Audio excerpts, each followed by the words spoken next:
Welcome to the Thrive Forever Fit Show. I'm your host, Jay Nixon, and today we've got a special guest for you, Mr. Eric Dupre, who is the author of the book called The Lost Art of Faith. Today's episode, guys, is going to be unbelievably amazing, help you overcome adversity. It's going to give you a new insight and a new perspective on faith in and of itself. And Eric's just a really cool, awesome dude. So get ready, saddle up, grab yourself a pen and some paper, and get ready to enjoy the show.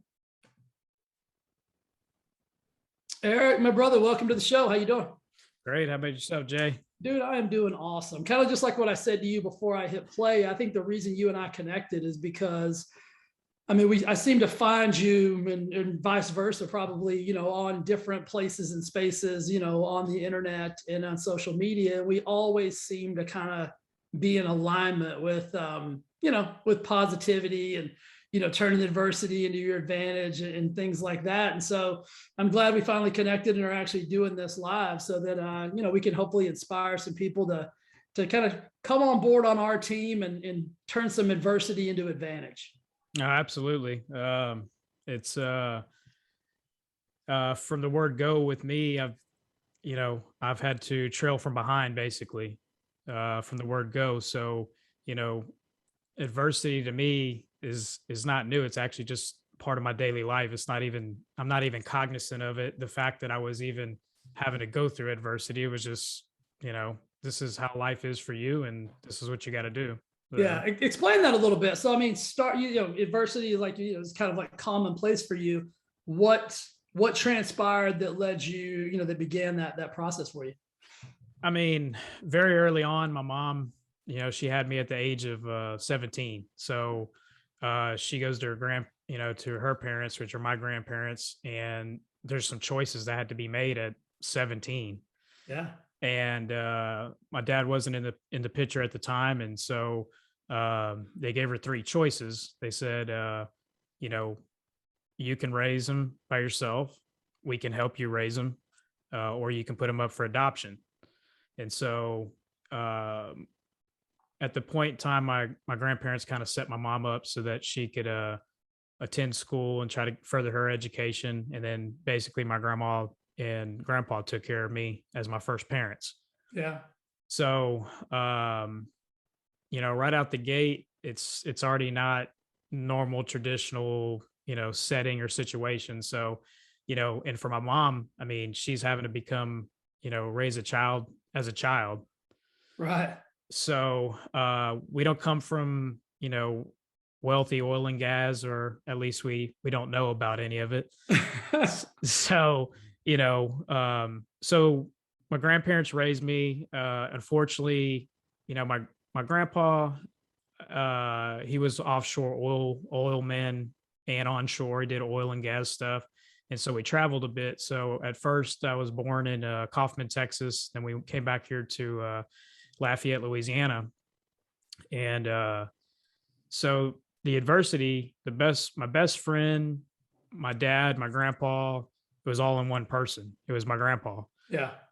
He, it was his second chance to raise another son, but actually have the time to do it because he's basically semi-retired. Yeah. So he pumped all that into me, his time. It was like having a brand new son for the first time. So he was very excited, very happy to have this grandson. And at the age of 4, he had a massive heart attack and he passed away.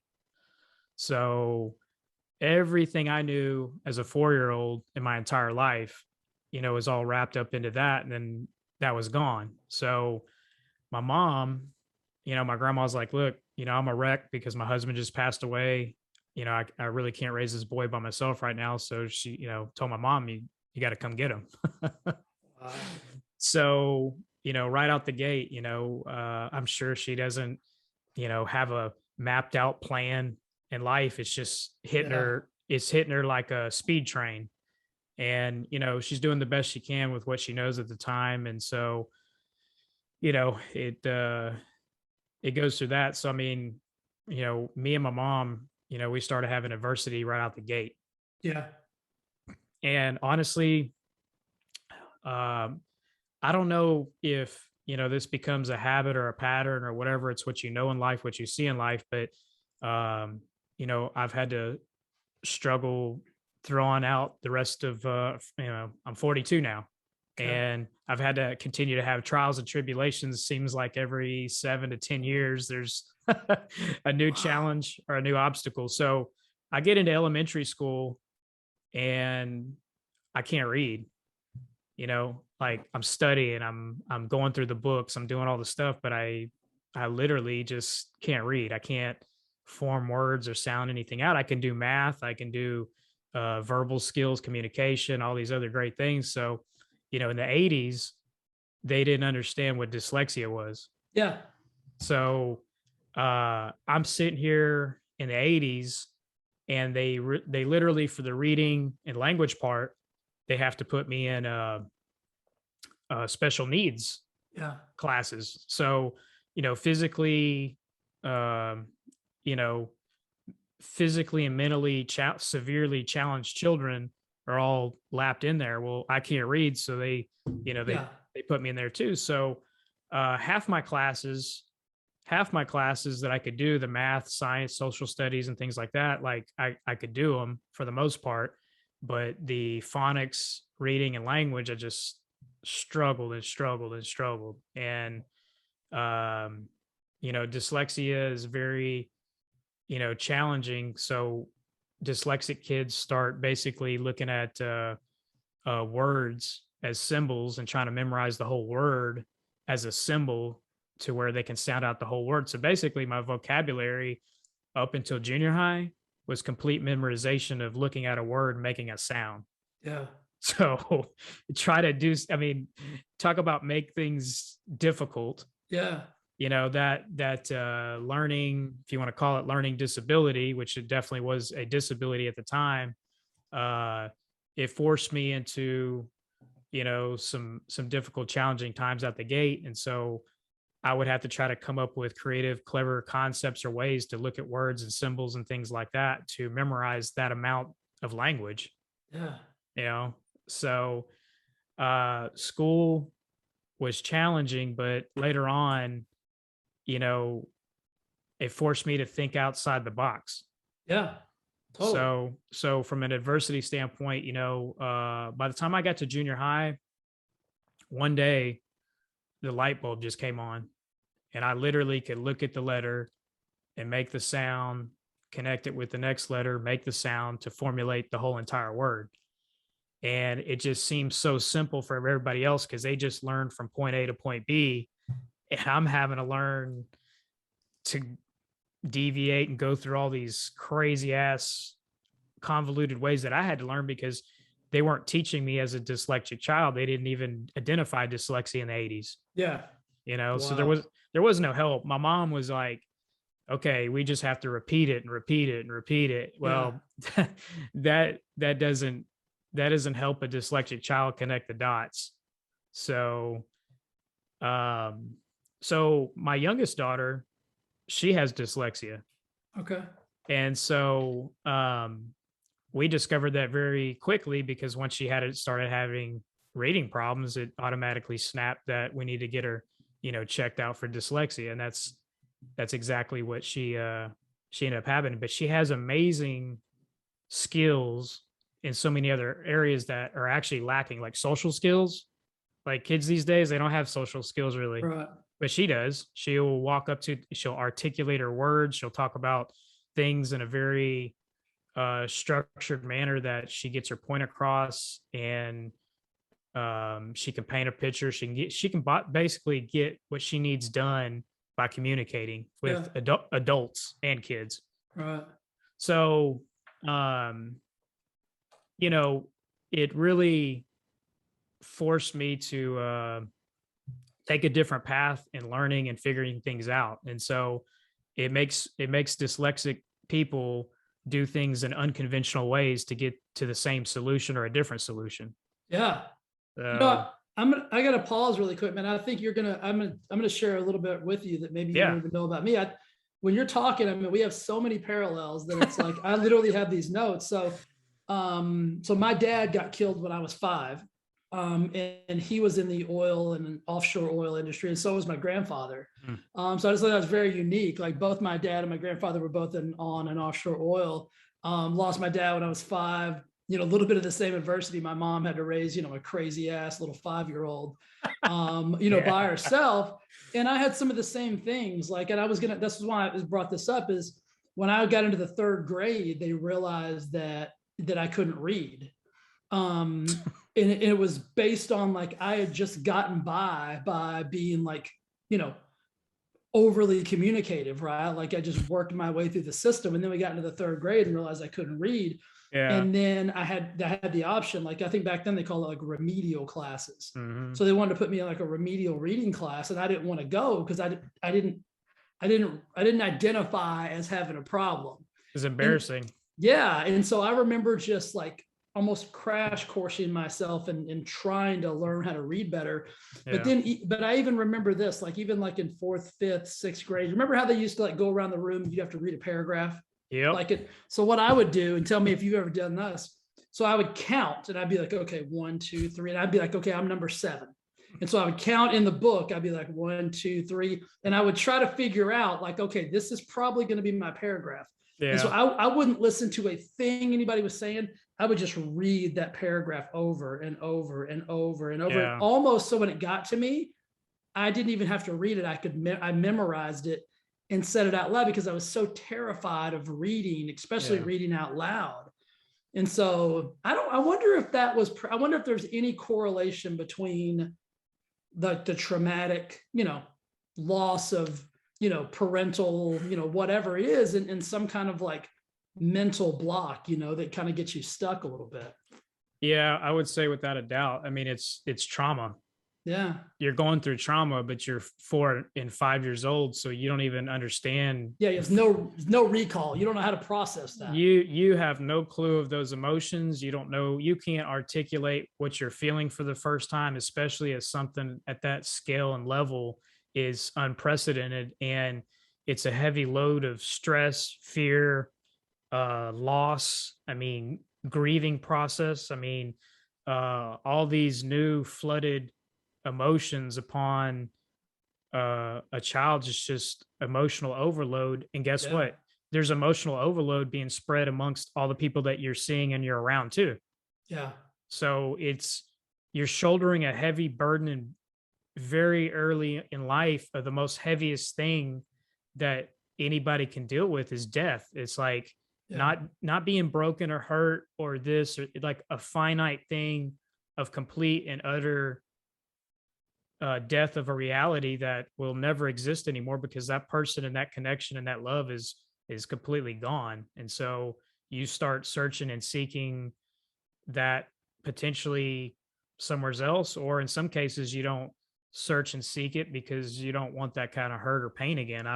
Your subconscious will start doing some weird shit that you don't really realize is happening in the background. Totally. Yeah. I struggled with a lot of that growing up. It was like, I would, wouldn't allow myself to get very close to people, things of that nature. Let me ask you this. Did you, and this sounds stupid to say, but at 4 years old, 5 years old, whatever it was, for me, 5, for you, 4, did you ever feel like that you were responsible for everybody else? Like you were supposed to take care of your mom because she was, she's your mom, but still she's like, the Lone Ranger, right? You got your mom and your grandma left. I mean, for me, that I kind of took on a parental role at a very, very young age. Did you have any recall of that? No, we were just trying to keep our heads above water. It was survival mode. Yeah. And like my mom, she saw that she had to fight and that she had to survive to provide for me. So she was doing everything. She was taking night classes during most of the time. She was a nurse's assistant. Mm-hmm. And then from there, she had to start taking nursing classes to get her nursing certificate. And we were solely in survival mode, but I didn't realize that at the time because you're just a kid. You don't know what's normal. There's no comparison for me because I didn't hang out with a bunch of other kids and families other than just my cousins. Right. And so I didn't hang out with a lot of other kids, and uh there wasn't a lot of comparison to say, hey, that's normal, that's not normal, I should pattern this behavior, that behavior. But to answer your question, no, I just that's a skill or something that I always tried to make sure. I mean, I was a super happy kid when I had a lot of Yeah. energy. You gave me a couple of toys and I was happy, like I would find a way and I would be in my own little zone and just be happy, doing a lot of pretend things and emulating things and watching stuff on TV. And then, like, okay, I'm going to go in the woods or the backyard or whatever and go, do that. No doubt. Absolutely. You know what? Another, you keep throwing these things at me. That's exactly what my mom did. She'd never worked before and she actually put herself through nursing school. So I remember that exact process of, like, waking up and mom would be gone because she was having to drive an hour away to go to class, and then going to bed, and she wouldn't be home yet because she was trying to work and go to Yeah. school and do all that, do all those things at the same time. So, very unique childhood. I would bet how to cook and clean and do laundry and all those things at a very young age, because you probably had to. Yeah. I mean, I remember, I look at my kids now, and if she had to get to work or class or school or whatever, uh, pack my own lunch, make my Yeah. own lunch, make sure I had all my homework and all my stuff, and then make sure I got to the bus on time. Yeah. So, I had to always be early because there was no plan B. If I missed the Right. bus, that was it. Now I could, jog to school or walk to school or whatever, but I would definitely be late. And if I was late, I'd have to do a lot of explaining. So Yeah. she was hardcore, man. Her mom was from South Louisiana, Mhm. and her dad, my grandma's father, was a rice farmer, and they were just knew how to work hard, Yeah. and they had hardcore rules and discipline. And South Louisiana, it's Roman Catholic Church, so it's discipline at work, it's discipline and faith. You know honestly, it's too much because you know at some point in time you got to understand that you can work, but you got to enjoy life. Otherwise, Yeah. it's a burnout. I mean, Totally. so so my mom was old school, and like I was a kid because of dyslexia, and my mind always constantly churning and going, because once you're dyslexic and you have to learn creative things, outside the box things, how to arrive at an answer at the same speed as the rest of the kids, so you don't look dumb. Yeah. So it's like you got to figure it out, but instead of going from point A to point B, you're like going like this Yeah. and end up at the same result, but you have to figure out how to do that at a very rapid rate. And so that's why a lot of kids end up with dyslexia. They also connect ADHD, hyperactivity, because they're hyper because their mind is going 5 times as fast as a normal kid's mind, because a normal kid can process from point A to point B and get the result instantaneous. A child with dyslexia, if they're in a situation where it's embarrassing to be slow in front of people, like, Yeah. what's the answer, or read this, and you're like, oh shit, so you already knew to start counting what paragraph to get there ahead of time, Yeah. so you could have a rapid response, so you don't look stupid or slow. Right. And as hard as that is on a kid, which is very hard, I mean, Yeah. that's like hurting them to the core, but it's forcing you to develop something new and different that will be unique to the world. Yeah, you've almost got to become a really analytical thinker at a very young age, because it's like, I got to figure this out, because like you said, I mean, you don't want to be the kid in class that's fumbling through his paragraph, you know what I mean? And so I don't, looking back on it, like I was just thinking as you were speaking, I'm like, that was pretty stressful, man. Like that was a really stressful time. And it sounds silly to say, like, now as adults, it's like, oh, you were stressed out about reading, in the third grade, but it really was. Like, I used to dread that class Yeah. because I'm like, God, I don't want to look stupid today. You know what I mean? Well, I would get chronic headaches and go to the nurse's office. And um, I went to the nurse, and my mom came there one day, and she's like, why does he keep having these headaches? And the nurse is like, because he's stressed. She goes, Fear. Yeah. yeah, exactly. Fear, stress, the stress from the fear, the stress from not performing, Yeah. you're not performing like the other kids. You're worried. You don't, so yeah, fear. So every day going to school, fearing that I have to spell something, I have to read something, I have to do something is constantly on my mind and my conscience. And, my mind's racing super fast to try to keep up and catch up. And I'd get these headaches. And the nurse is like, there's stress, Yeah.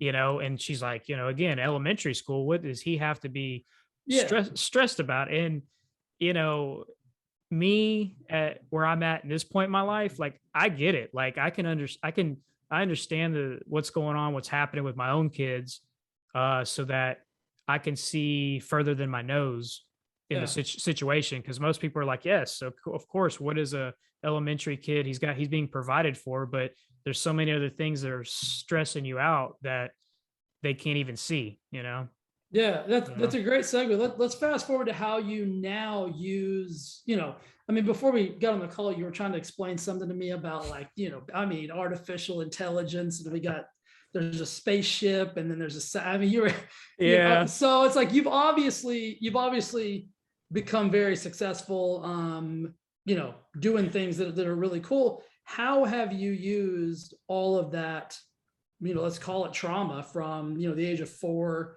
through the dyslexia, through all of those things? How have you turned those things into opportunities and advantages for yourself now? So to figure things out, you have to use quantitative logic. You have to resort to logic, like almost binary code of ones and zeros, a 1 + 1 = 2, and build on those foundational principles. And so dyslexia too is funny because when you mention the word dyslexia, everybody thinks backwards or upside down, or Right. you know. Now there's some truth to that, because um, your mind your mind. So the way I can explain that a little bit, even answer your original question even a little bit deeper, is that I try to see the end goal when we're trying to solve a problem. Like I automatically almost snap to that too. So if we're going to build a house, I see the house completed, but then I start stripping the house back to the next step and next layer of what has to be done from finished all the way back to the very beginning. Okay. So I'll take it from the very end and rip it all apart to the very beginning. Yeah. So that I know I understand the whole sequence throughout the whole entire process from start to finish. And so dyslexia for me makes me start from the right Yeah. and work back to the left, so to speak. So in that order, you know, my mind just operates differently. And so I can see the end result and the goal really quick. And I can tell somebody, okay, this is what you need to do. And then the line of work and the things that I do, I have tons of experience of what works and what doesn't work. Yeah. And so when I give somebody an answer rapidly and quickly, they're like, how in the hell I'm like, yeah, it's probably 90 to 95% right. Right. Like, I know the answer. So just trust me with it and go with it. Or we could do it the long way and we could sit here and hash it out and put it on paper and break it down and do all this stuff. And then we're going to come to about 90 to 95% of what I told you from the very get go. Or you can trust me to do what I know how to do really well and expedite things and get them done quickly. The faster you get a job done or accomplished, typically you make more money and more profit. So yeah. So you've basically just trained yourself to reverse engineer everything. Pretty much. I'll break something down and figure out where its weak point is, because that's going to be your stumbling block in moving forward in a critical path to get it completed. Reading tons of management books, understanding how things are built, how things are structured, whether you structure a company, whether you structure a relationship or a business, there's a process, in all of that. And honestly, all the processes are pretty damn near identical. Yeah. Yeah. I mean, if you look at problems, or you look at, situations, they usually fall into a select, little bucket where, everything kind of gets to. That's awesome. When did you realize that was going to be a benefit, right? Like when you realize like this isn't necessarily a negative, like this is actually going to be something I can use as an advantage. Yeah, when we sat down with this dyslexia teacher for my youngest daughter, Riley, she looked at me and at the time my wife, it's my ex-wife at this time, but when we sit down with her teacher, she looked at me and she goes, "Okay, well, which one of you is dyslexic?" And I was like, "I am." Yeah. She goes, "I bet you own your own business, don't you?" And I was like, "Yeah." And I was like, why do you say that?" She's like, "Well, dyslexics don't bold well in, the commonplace of a normal 9 to 5 job. We don't for the same reason we didn't really fit and plug into the, public school system and mesh with that, forced us to be outside the box. And so we're extremely creative where people in, working a typical 9 to 5 at a company, um, that type of structure is so dull and boring to us because our minds are actually they need to be fed. They need to be fed at a much higher level and be more challenged and things like that. And typically you're not going to find that when you're just doing a cookie cutter stamp job over and over. So Yeah. I went through a crap ton of jobs, and every time I elevated to a job to where I got paid more money, but eventually it got to a point where I was like, there is no ceiling, there is no sky once I start up my own company. Yeah. So in 2010, I went into the wastewater industry, and I was like, I need to find an industry that people don't really like, that there's a huge sustainable opportunity there. And it's a very niche market that has a potential to make a lot of money. Yeah. And again, it's a very small market. It's like if you wanted to be a realtor, there's millions of realtors and there's millions of realtors coming. So I was like, and at the age of 21, I actually went and got my Texas real estate license, just to have something additional. But I just looked at it and said, long term, this is such a flooded market and technology is advancing so fast that realtors probably aren't even going to be needed. And that's honestly that I thought that like years ago. And that's actually where we're at the doorstep right now. Yeah. There's so many apps and so many places, Zillow and stuff, to basically business to business. They're cutting out the brokers and just buying the houses direct almost. But And that different way of thinking is really unique as well, because most young, adults aren't sitting around thinking wastewater. Yeah, you didn't call up a buddy and be like, "Hey man, I hit the jackpot." He's like, "Oh, what'd you do?" He's like, "I'm going to start a wastewater business." well, and it's funny too, because wastewater, when you say wastewater, underground utility, basically I'm saying, Right. I'm dealing with people's shit, I'm about to say, you're talking about poop and piss, man. That's what we're talking about. I did a huge presentation. Like City of Houston has an EPA federal court order to do a massive amounts of upgrades to its sewer infrastructure. Yeah. And it's a 10-year project for like $2 billion. EPA, Environmental Protection Agency.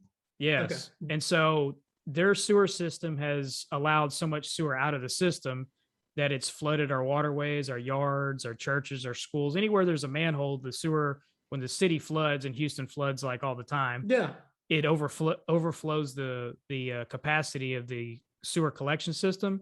Mhm. And the sewer and the bacteria and everything comes out of the system. So the EPA has tasked them with a federal court order to fix that. And these EPA consent decrees are like nationwide, and they have to keep the sewer in the sewer system, not in our living environment. 100%. I mean, I don't know anything about it, man, but I can tell you, if you asked me that question, I'd be like, let's keep it where it's supposed to be. Exactly. You have a collection system. It's supposed to stay in the collection system, not in my front yard, not in my church or where my kids go to school. So it's a safety, health issue. It's a fundamental issue. I mean, Yeah. you got three sectors of what I call the big three in infrastructure. You got water, sewer, and electricity. Yeah. If those go out, we're third world country overnight. Totally. But I mean, So, smart on you for understanding that, like having that analytical brain. I can tell you this, like I realized, probably in probably my late 20s to early 30s that I always say unemployable, right? Because I can remember, yeah. I can remember the worst feeling in the world is sitting in a meeting and the questions are being posed around, you have the answer, Mm-hmm. but it's everybody else is just trying to get to that place. And it's not that I'm not saying that I'm uber intelligent or whatever. I think what you described earlier is just like, I have a different way of thinking about things, right? And a Well, different analytical brain that. well, you are very smart and intelligent in that. I mean, at the end of the day, we want to get to the solution and the answer really quick. Now, the problem is human beings need all this proof. But and we also spend so much time on the actual problem and not any time on the solution. We'll spend 90%. I mean, tell me if I'm right. Do we spend 90% of the time talking about the problem and then 10% of the time on the solution? And then the solution's not usually very good because we only spent 10% of the time talking about it. So back to the word shit and back to the philosophy of being from South Louisiana. In South Louisiana, we're, I don't want to say, if you force a lazy man to go do something, he's going to come up with the simplest, easiest way to get it done. Yeah. And it's called the KISS method. Keep it simple, stupid. Yeah. And in South Louisiana is unintelligent, uneducated as most people think they are. Those people come up with some of the most simple, creative ways to get shit done. It's unbelievable. So it's like coon-ass Cajun engineering, but it's simple. But guess what? Simple works 9 times out of 9. Yeah. Well, I always say if you want to make something challenging, add a human. Like if you want to make it hard, I'm seriously, if you want to make it difficult, I spend a lot of time in like the weight loss transformation world. You wouldn't believe how complicated people make food or walking around the block or just, simple things. Like they will try to convolute it with they'll get an abacus out, they'll have a sundial. I'm like, what are you going to do with that? You're like, stop, yeah. Just stop. And so you get this. I mean, we get in our own way. I mean, this is just from like business to just our own personal stuff. Is like, we get in our way so often. And if I love the keep it simple, stupid, because I think if you even look at it from a different perspective, they're completely solution based. Like yes. The problem is irrelevant. It's like, I need a solution and that's what I'm going to figure out. And I'm not going to sit around and call all my buddies and be like, hey, things aren't going well. Like, I don't have time for that shit. Like, I'm going to fix this. Well, we're in a analysis, paralysis by analysis. Yeah. It's like overthinking, over engineering it, over designing it, overshooting it. And it's like, dude, you're wasting resources, time, and energy. Yeah. Because there's a lot of people on earth that they understand that our time is valuable. And that's the commodity we don't have, but we need solutions, and we need to be, just bottom line is moving forward. Like if we go in with 70% of a good, decent plan, and we have craftsmen and people that know how to do what the hell they do, let that instinct and that experience and that craft, let that shit kick in with 70% plan, and you're going to get shit done. Like, let's quit talking about it and let's do it. Right. I mean, shit or get off the pot analogy, Yeah. I mean, I think you're 100% right. And I think that's where, let me ask you this, and this is my interpretation of the situation. I think a lot of times we like to convolute or complex or make the issue so complex, because then it gives us an out. It gives us a reason that we didn't get it done, or an excuse, or a, what I mean? Like it almost builds in like my philosophy in life is always confident, sometimes wrong. Like, you know what I mean? Like sometimes I'm gonna be wrong, but I'm a damn sure be confident about what it is I'm trying to do. Well, I mean, you have to go through a series of failures and the beauty of failure is just you're just checking off one way to not try to do it again. Yeah. I mean, the light bulb, Thomas Edison, I mean, he tried it so many filaments in different ways that, once he found a good, solid, consistent way for that light bulb to stay on, he knew not to now screw with it or try to do other things because he'd gone through everything else and it just didn't work. Yeah. So let me ask you another question about adversity. Like when I think about adversity, I like to think of it as simply just, or, an obstacle, challenge, whatever word you want to use. I look at it as simply like an unanswered question.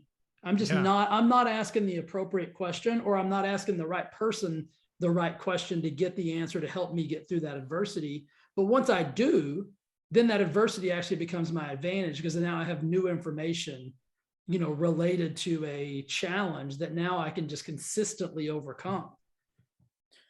Yeah, I mean,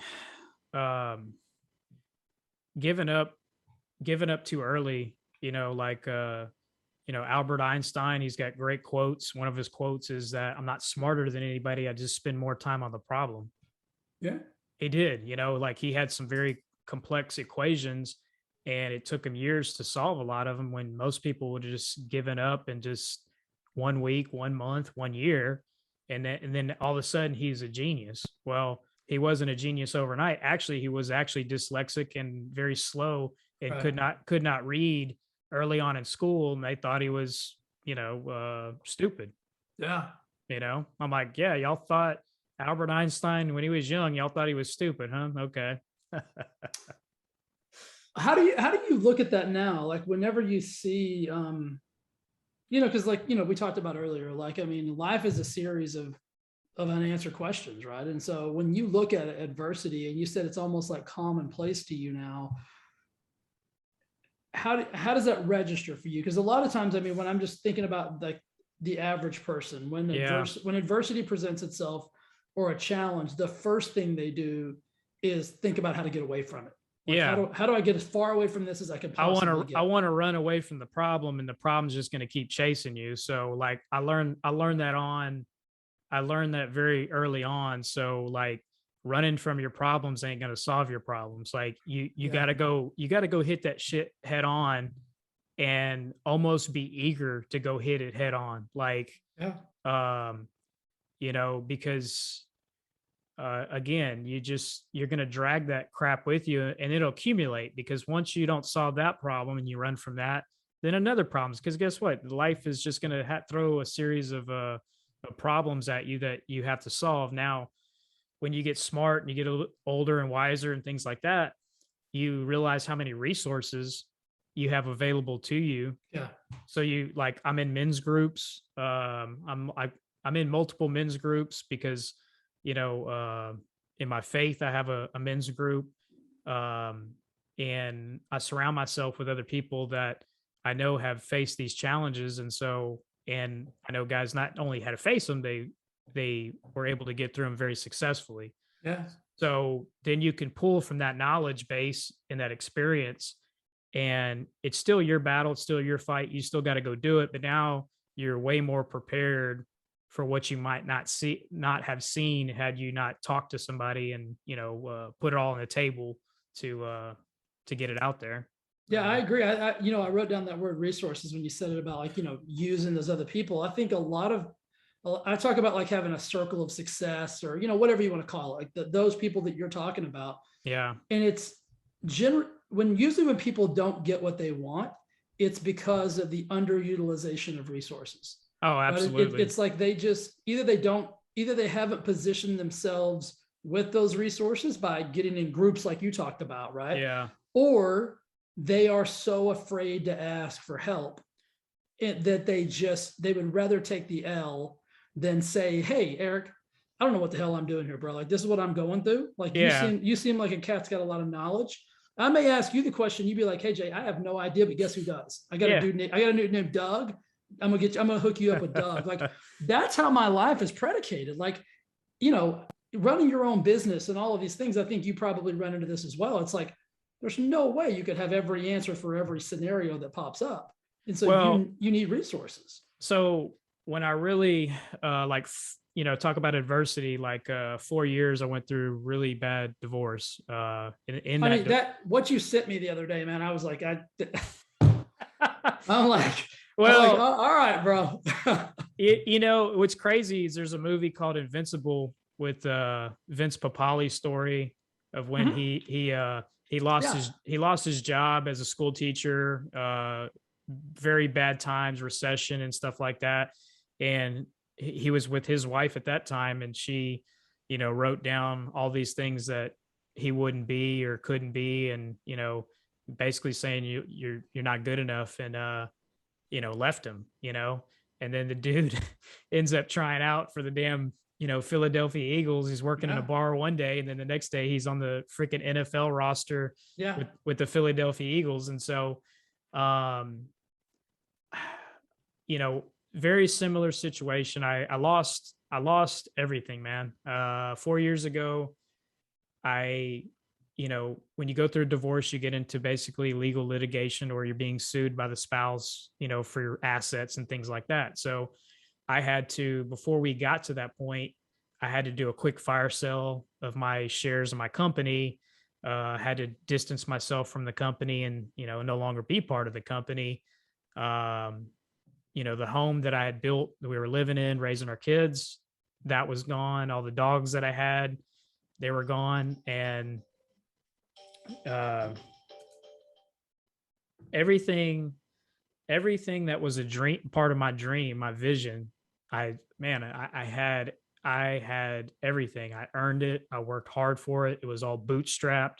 We didn't get any bank loans or anything. We started a company in 2010, and by the time it was 2017, it was a multi-million-dollar construction company, and we had land, we had rental property, and it all went up in smoke.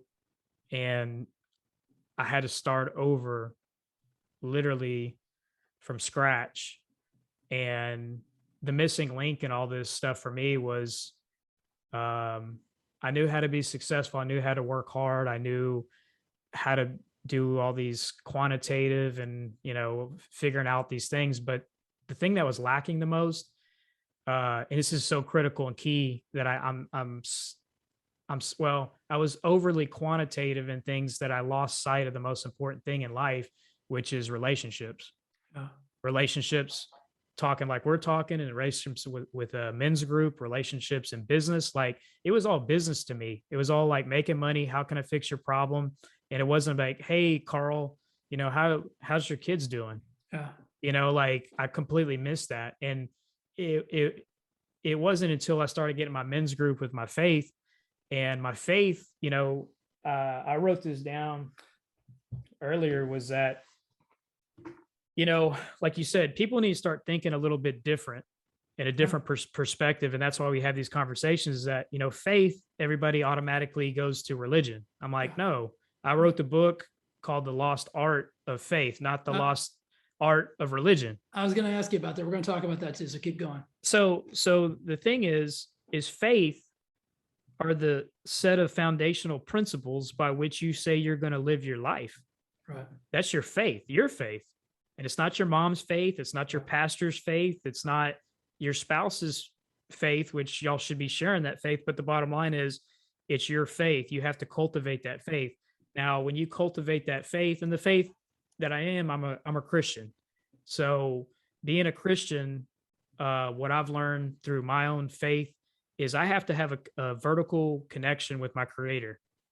So it's me and my creator. Like, somebody created me. I did not manifest or create myself. By everything that I know, in 42 years of being on planet Earth, somebody created me through birth. And if you just go backwards to where the population is diminished into whatever, something created the universe, everything. And so establishing a relationship with the most powerful thing in the universe, which I would consider to be my creator, whatever name people want to give it, I'm not concerned about what name it is. I'm going to call it, the default for me is just God, because it's just easy. Yeah. So I have a relationship with God, which to me, since I didn't have a father, he's been my heavenly father. Like I've had guides and I've had things guide me in life where I really didn't understand where they came from because they didn't come from a dad because I didn't have a dad there. Right. And, my heavenly, like the way I look at God is my heavenly father. He's looking out for me. Hmm. He's moving things and doing stuff, and there's his part, there's my part and stuff like that. But, when I sat down and said, okay, look, I need to structure my faith, my belief systems, and my principles. I need to build that foundation because everything else that I'm going to build in life is going to be based on that foundation, which is me. And so I needed to build that within inside of me.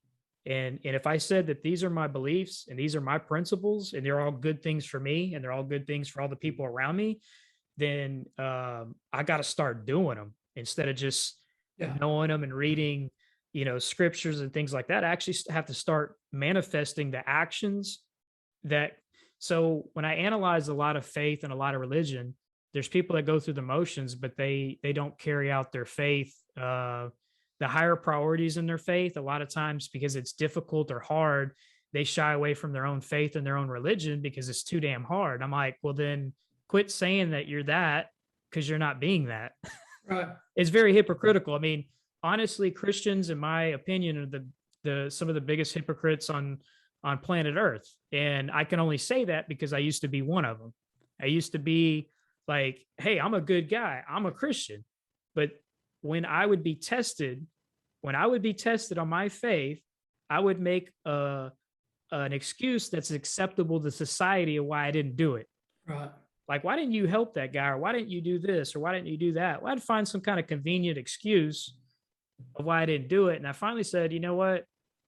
That's not the person. That's not the human. That's not the man I want to be. So I changed all that. And Is that where the book came from? Like, was it after the divorce? And like, how did it manifest itself? I mean, I've written 2 books and I know that it's not an easy thing to do. So it's like, I mean, you got to really want to write a book if you're going to get in there. So how'd that come about? I never thought I'd write a book a day in my life. It was Yeah. never a part of goal, wasn't part of my dream. It wasn't part of my master plan, nothing. I was going, Jay, I'll be as transparent, honest, and genuine as I can. Like, everything that mattered to me on planet Earth was taken by force through a legal system that I could do nothing to stop. Like all my heart, soul, mind, and spirit, and everything that I know that was good. I prayed constantly. I had hope that God would stop it all. He would just put an end to it and it'd be okay. And it didn't.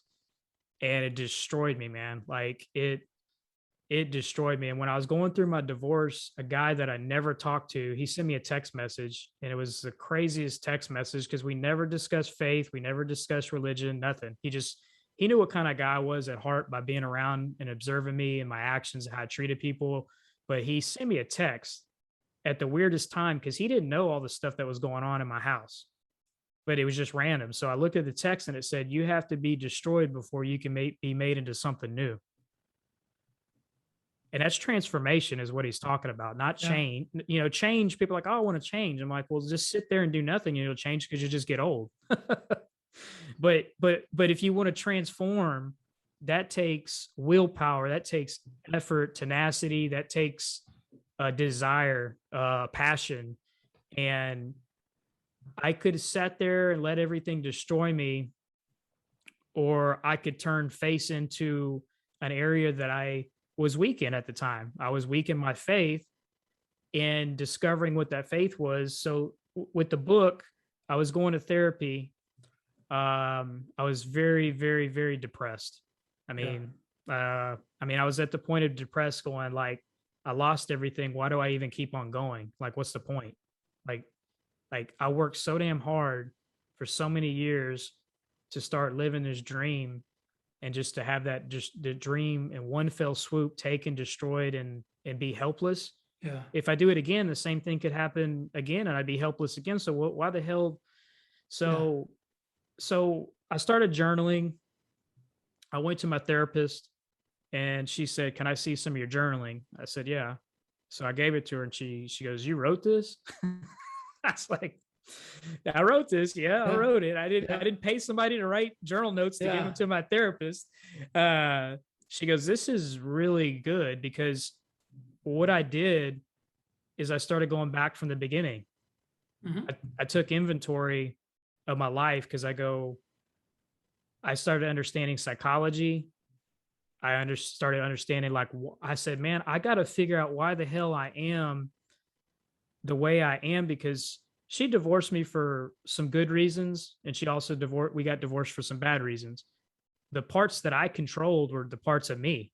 Yeah. I control that. So if I'm ever going to seek another mate or another person in life, I got to see what I didn't see. Yeah. I got to see what she saw, and then evaluate that and said, was she right on some of those things? And then I started looking in the damn mirror, you know, and evaluating myself through the damn mirror. And also biblically, I'd look at my faith and say, am I really those things? And that was hard, man, because most people can pop out a Bible real quick and read it and start pointing at everybody else and seeing all their flaws, because they're like, they have this source of information saying this is how a person has to be and has to treat people and act. And immediately you're like, oh shit, that person's like this. Well, what you're doing is it takes one to know one. You're just projecting. You're projecting because it takes one to know one. That Yeah. cliche saying, it takes one. Well, I didn't know that I was all messed up like that or had all those bad habits. So I took full inventory, and in the essence of the book, I had to, I went back in time. I chronologically wrote out what was happening. Then in each chapter, I was like, what did I learn that I know now that in that particular chapter? So it's chronologically in order from basically when I was born all the way till I was like 36, 37 years old. And it took somebody on a ride along journey of my life. But each chapter is not just an autobiography. Now it's my thoughts on what was happening then to me, and what I learned and what I changed. And then I would throw in, bits of quotes or scripture to, part of scripture in the Bible. One of the best things it says in there's a scripture, and it says, transforming and renewing of the mind. Let's see. In the back of my book, I took all those scriptures and quotes, and what I did is I compiled them so that it's just a short, quick thing to those scriptures, because transforming and renewing of your mind. I don't care what faith or religion you're in, but those words right there is what you even alluded to earlier in our conversation, is that people need to start thinking broader and deeper. Well, the first place to start doing it is transforming your mindset and your belief system, because if your old belief system is working, if it ain't broke, don't fix it. Yeah, totally. If you're having issues and repetitive struggles, you got to go change something, or the definition of insanity is going to kick in, and you're going to get the same results. And so, at the time, I'll even tell you this much, man, I was depressed. I was working for a company doing outside sales, but I wasn't doing no sales. I was just at home writing a book. Yeah. And I said, you know what? If I'm going to have actual, complete, total faith in God, He'll provide for me. And I don't know how, because I don't have the answers anymore. I'm done. This company continued to pay me for months and months. And I thought they were going to fire me every week. But they paid me for months and months until I finished my book. And then when I finished my book, I was like, guys, I went to them and I said, I can't keep working for y'all. And they're like, why not? I said, man, because I'm not producing for you and you're paying me and it really hurts me. And then they looked at me and they're like, Eric, we're not firing you. And I'm like, I know you're not firing me, but I'm not producing for you. But honestly, I think they understood my situation. Yeah. And I think they were just helping me because they could, because it was a big multi-million-dollar company. And I knew the owners. And honestly, I think they were just, they had a windfall and they could afford to help me. Well, I don't believe in coincidences. And so I think there's two things that happen there, right? So that text message you got from the guy about being Yeah. destroyed, and then the resources, if we go back to that, that you had by aligning yourself with these guys who probably knew you weren't doing shit, but they were like, listen, like there's a purpose for this. We don't know what Yeah. it is. We don't know what it is yet. But if they wouldn't have done what they had done, you might not be doing what you're doing now. And so I think that I don't believe in Yeah. coincidences in life. And I think that, you had just aligned yourself with the right, and I think it probably goes a lot back to your faith. When you start living, when you start living in alignment with who you want to be, I Yeah. mean, I think things really start to change dramatically for you. I wrote a book called The Purpose of Pain, how to turn tragedy into triumph. And what I realized, and the reason I wrote the book, is that I was the greatest source of my own pain. Yeah. You know what I mean? It was the life that I was creating for myself. It's the whole adage of like life happens for you, not to you. To you. Yeah. I was living as if it was happening to me. Like, oh, it Well, was me. that's that victim mentality. Yeah, yeah, but I thought it was okay, right? Because my Yeah. dad got killed, my best friend committed suicide when I was 25, like like all this laundry list of things, and nobody would ever, as humans, here's the thing too, like nobody's ever going to come to you and be like, hey Eric, hey, get over this divorce thing, bro. Like get your Yeah. ass back in the game. Like what we do as humans is we come and we like, hey Eric, I'm so sorry, man. I'm so sorry. Just, take, what I mean? Like we tend to pacify each other. Yeah. I was pacifying myself until I decided, hey, this is no way to live. I can't keep living this way. And it sounds like you kind of did the same thing. You're like, Yeah. I gotta get in alignment with who I am and stop being a hypocrite and like actually start living. Well, I was like, dude, everything on earth since I was born has tried to fucking kill me and take me off this planet and destroy me. And I'm not just saying kill me in a physical sense, Right. but I know just what you mean. kill my spirit, kill my soul. Yeah. And that's a given, because the moment you come into this planet Earth, those are givens. Like you're guaranteed pain, suffering, like all the negative things of this world, you're guaranteed those things. All the positive things, you got to go get them and work for them and keep them. Yeah. And the more you work for them and you keep them, it goes back to quantitative science that one thing can't occupy the same space. So the beauty of that is that you can't have a negative thought and a positive thought at the same time. It's impossible. So the other thing is, if I have a positive soul and spirit and energy, I have that. At the same time, it can't be negative. So like you got to make a choice of those habits and those things of, I want to replace those thoughts and those habits with these good thoughts and these good habits. And then, and it's just a series of like, I'm going to push this into place and keep it there. And I'm going to resist. And that's kind of where I guess the discipline of things are, because once we become undisciplined to things and it's easier, convenient, or fun, or, whatever, you'll replace that, but then it'll open the door for some pain. Yeah, totally.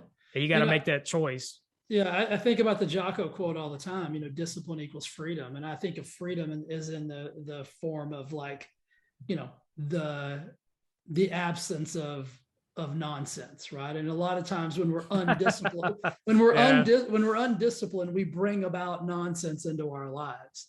Yeah. And then we look around and be like, well, this sucks. Like, look at all this stuff going wrong for me. It's like, but if you look at the common denominator in most of those things, it's usually you. Yeah. And then you realize, like, some of the cliche sayings is like, give it to God, and they're like, oh, yeah, that sounds so stupid. I'm like, okay, well, let me break it down for you.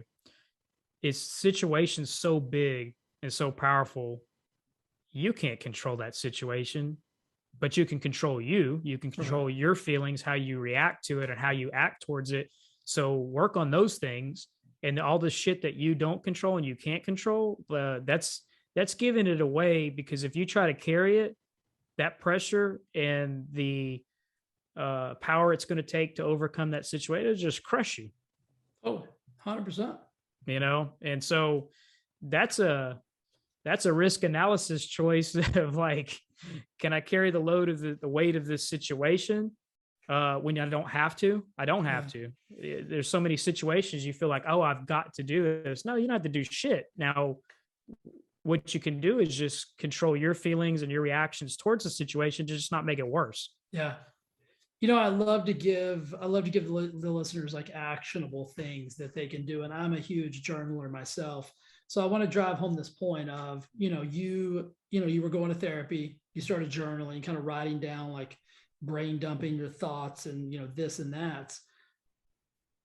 Let's just say the book never came about, right? But you did the journaling and the whole 9 yards and the whole process of that.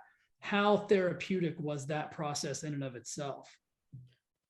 Yeah. So the mind and the conscious and the subconscious are so powerful that like, it took things out of my subconscious and brought it to my conscience so that I could understand. And, when you get lost, when you get broken, and you get hurt like this to this degree in life, and all this stuff happens, you got to go back and reevaluate the whole thing, and you know take the puzzle pieces, so to speak, and take it apart, but then put it back, start putting it back together. But the cool thing is you can put it back together in a different way. It's not now it's up to you. Like you can put all the pieces back together the way you want to. And guess what? Some pieces you don't even got to put, you can just chunk them. Right. But there's a process to this. And like that board behind me, I do some life coaching for people now. And so people have gone through traumatic experience, struggles, cycled pattern behaviors, things like that, is typically due to some past trauma that they're just not aware of it.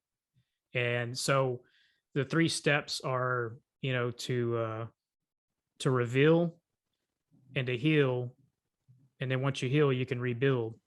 Because if you don't reveal what you need to reveal to yourself, you don't have clarity and focus of understanding of what went wrong, so that you don't keep repeating it. And then you absolutely have to heal. You have to, if you have a heart of stone, if you're still upset and you're angry about all those things, like you'll manifest anger through your actions to all the people and relationships you have in your life, at work, at home, the gardener, whoever.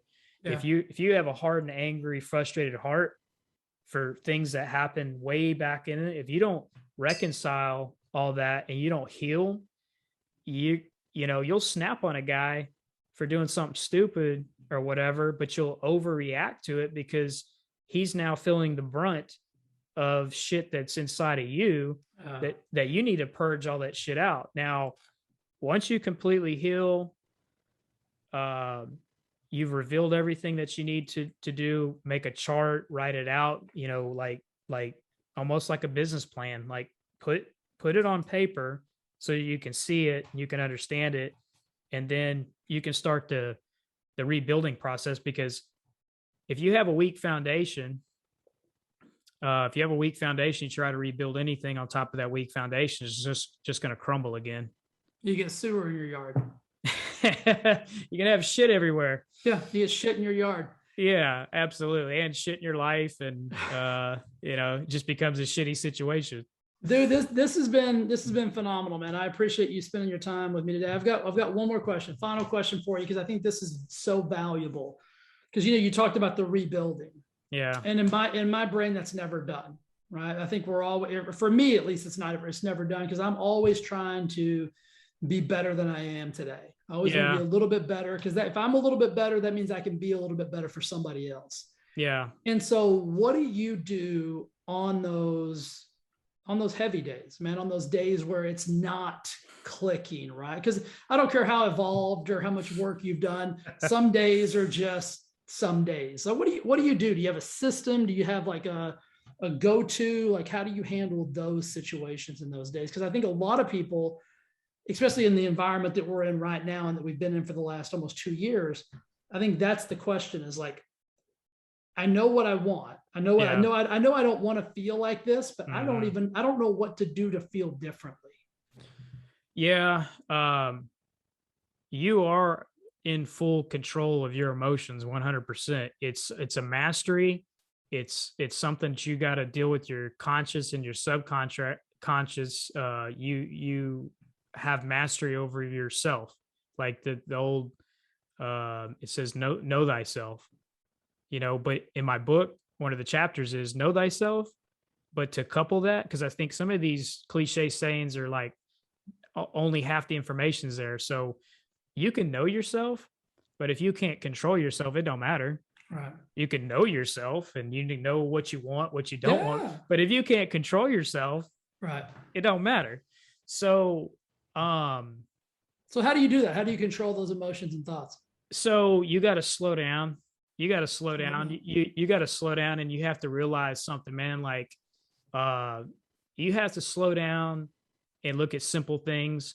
Like you can shut your eyes right now and realize that you're not dying, you're not on fire, if that's the case, as long as you're not dying and you're not on fire. Right.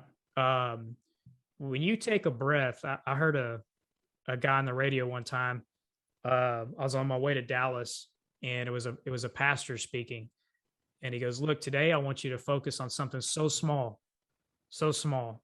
He goes, shut your eyes and breathe in a deep breath and hold it for 1 or 2 seconds and then just let it out. And he goes, feel how good it feels to be in control of that and take that breath and feel good about that breath.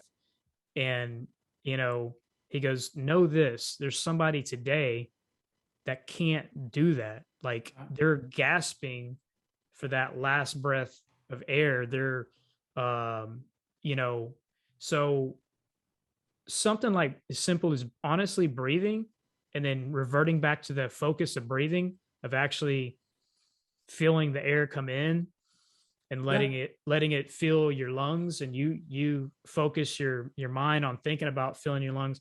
What this is going to do is just create a calming effect. Yeah.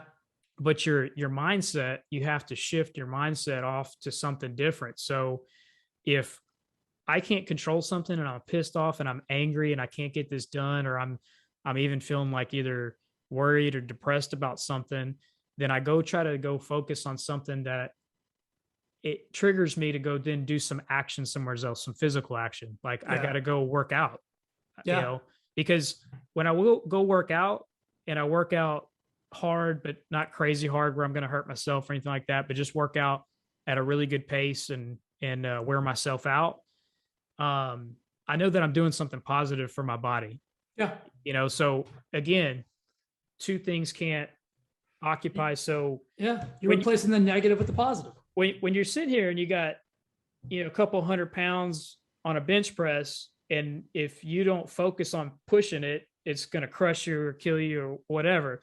In the moment you're doing that, your focus is there, and it shifted you off of something you might have been worried about. So you have to find what's called positive distractions. Yeah. You got to make a list of things for you that are positive distractions that are healthy and good for you. So like when you get into this mindset and you're like, oh shit, that's happening, or I'm starting to have that feeling or that emotion, and it shoots up a red flag. So like that's now a beacon for you to say, okay, I have this red flag going off. Now I need to transition over into one of these 6 things that you identified, that let's go occupy my time. And what people don't realize is if you start getting a really, really bad emotional state, like that's the most important thing, because your emotional state is internal. It's trapped in there. It's not going to come out. And so you gotta jump on it fast and early so it doesn't manifest and get worse and worse and worse, because any problem that continues to manifest and get worse, if you could have tackled it when it was small, it's not a big deal. When you let that shit get too far gone, you have a bigger problem. Yeah. I always say, most people think momentum is only a positive force. You can actually, momentum goes both ways, and you can create a massive amount of negative momentum in your life. And if you don't do just like what you said and stop that process, it can become uber problematic. And a lot of like what you're talking about, I was thinking about the processes for me is like, I try to go like monosensory, kind of, you were talking about like, just audit all the levels of input and really just focus on something as simplistic as your breath or that bench press or, blank, as opposed to, continuing to allow multiple sensory systems to come in, which is Yeah. overwhelming. And when you're overwhelmed, the last thing you need is what? More overwhelm. And so I think that's a fantastic answer. Brother, where can we get your book on Amazon? Yeah, just go to Amazon, type in The Lost Art of Faith. Perfect. And it's super cheap. It's $6.99. Like, I don't make any money on the book whatsoever. Like when I wrote the book, Mike Fallett, Dream Starters, and then Tony Watley with 365 Driven. I talked to them before I pursued the book, and so one of the most important thing is, he said, what's the mission? Like, you can write a book, that's great, okay, and most people aren't going to sell millions of copies of books and be a millionaire. Right. It's not going to happen for most people. Right. So I said, look, if I can help one dude get through struggles, his life and his situation, and I've already had multiple people, tell me, hey man, after I read this, like, I was here, it changed my mindset, my feelings, and it moved me to a better place. And I said, like, if I could do that for one person, I think I invested like $4,000 or something like that. I said, that $4,000 to help one human being's life, knowing that, yeah, it was worth every penny. I get little tiny Amazon royalty notifications. It's just enough to probably pay for the movies that I rent off Amazon anyway. So at the end of the day, it's fine with me because I love watching the movies. So it's a win-win. It balances out. But Amazon, they could get the book, and then I do either Zoom calls like this or in-person life coaching. Awesome. And I took the quantitative business. I used to write business models and marketing strategies for businesses and do business plans. Yeah. So I take that same approach in a business plan and help people map out a life business plan, because your life is your business. Yeah, totally. But most people don't sit down and draft it out. When you draft out what resources are going to need, what obstacles do you see are going to happen, and you map this out the same way you would with a business plan, but for your life. And it just starts creating a dream map for you, and it has something structured for you, and just know it can change. But now at least you put a pen to paper, and I force them to start thinking about, I don't give them the answers. Right. I give them the question, and then they've got to give me the answer, and we start filling it out. But at the end, I give it to them. I'm like, look, you created your own business life plan, business model. Like here, you've already told me what's going to be obstacle, what resources you need. Now go get them. There you go. I love it. I love it. My brother, thank you, my man. This has been awesome. Been uber entertaining for me. I know the audience is going to love it. Guys, thanks for listening to the Thrive Forever Fit podcast. And we'll be back next week with another awesome episode. Eric, thanks again, brother. Loved having you on the show. All right, guys. Take care and God bless. Thank you, my man. All right.